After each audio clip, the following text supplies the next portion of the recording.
Hello. In the fifth chapter, that is learning with the classification, we have seen the rule-based classifier, the naive-based classifier, Bayesian belief network, the hidden Markov model, the support vector machine. Then we have seen the K-means algorithm, agglomerative clustering. Now today we'll see the expectation maximization algorithm. So before starting with the actual EM algorithm, first we'll see the use of the EM algorithm. So for this we'll see one small example. Suppose there are two coins, coin A and coin B. Okay. Now assume the scenario that when we toss coin B for 10 times, then we get the output as this: head, then tail, head, tail. Okay, so for coin B we are getting 5 times head and 5 times tail. Now in the second time we use the coin A and this is the output. Third time we use coin A, this is the output, then B, then E, and these are the outputs. So we take a summation of this. So when we use coin A, 24 times we get head and 6 times we get tail. When we use coin B, 9 times we get head and 11 times we get tail. So the probability of getting heads when we use coin A and coin B is calculated as the probability of getting head for A coin is this 24 divided by 24 plus 6, that is 0.8, 80% probability.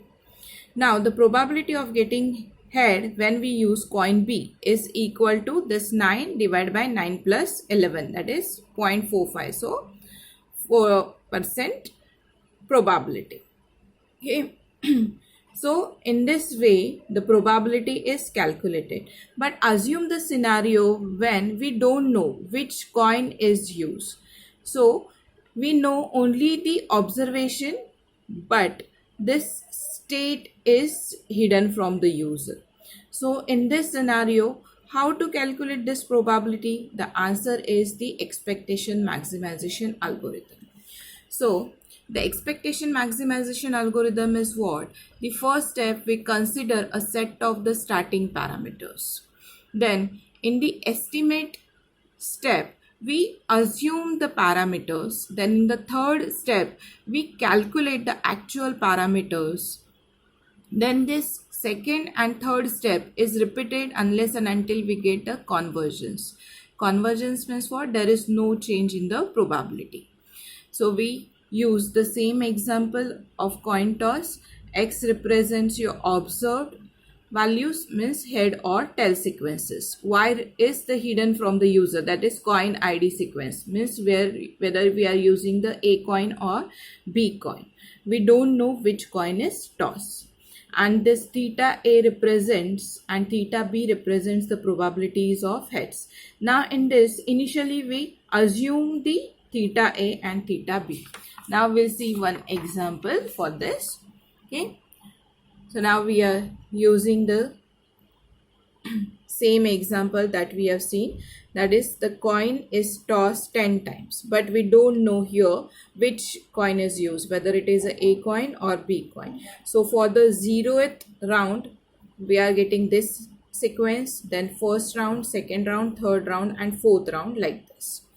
This same example is also asked in the exam for 10 marks. So here we start by the assumption of the probabilities. Theta A is 0.6 and theta B is 0.5. You can assume any probability between 0 to 1. So now for round 0. Now see here, for round 0, how many heads are there? 5 heads are there and 5 tails are there. So I can write down this as probability of head is 5 by 10, since there are total 10 tosses. And probability of tail is 5 by 10. Then the A coin is, probability of A coin is calculated as theta A raised to head into 1 minus theta A raised to n minus h. So theta A is 0.6 and head is 5. Then 1 minus 0.6, n is 10 and head number of heads are 5. So substitute this values, will get A is equal to this. Then similarly B is calculated as theta B raised to head 1 minus theta B raised to n minus head. Now you might get question that every time why head is used, why not tail? Because we are interested in finding the probability of the getting heads, therefore we are using the head. If we want to calculate the probability of getting tails, then instead of head we can use the tail. Now substituting these values, we get B is equal to this. Then we normalize these values, so A normalized is equal to A divided by A plus B. Then B normalizes B divided by A plus B. So we'll get this. B normalized is also called as 1 minus A normalized. So 1 minus 0.45, you will get 0.55. Now we'll calculate the probability of getting head when A is used as equal to this 0.45 minus number of heads, that is 5. Then probability of getting tail is this AN 0.45 into number of tails, that is 5. So 2.25 and 2.25. Then we calculate the probability of getting head when B coin is used, that is 0.55 into number of heads. Then BT is number of or the probability of getting tail when B coin is used. So 0.55 into number of tails, that is 5. So 2.75, 2.75. So this is for round 0. So similarly for round 1. For round 1 n is equal to 10. Then see here, for this first round, the number of heads and number of tails. So the number of heads is 8 and number of tails is 2. So again we use the same procedure. We calculate A, B, then we normalize A and B, then we calculate the probability of getting head and tail when A coin is used and B coin is used. Then we calculate for round 2. These are the values. Then we calculate for round 3. Then these are the values. Then for round 4, these are the values. Then after calculating the probabilities for all the rounds, we make this table. That is when we use coin A and when we use coin B. For 0 round, AH is 2.25, AT is 2.25, BH is 2.75, BT is 2.75. Then for the first round, second round, third round and fourth round. Then we take a summation of all these columns. Okay. Then we calculate the final probability for coin A. So final probability for coin A, theta A.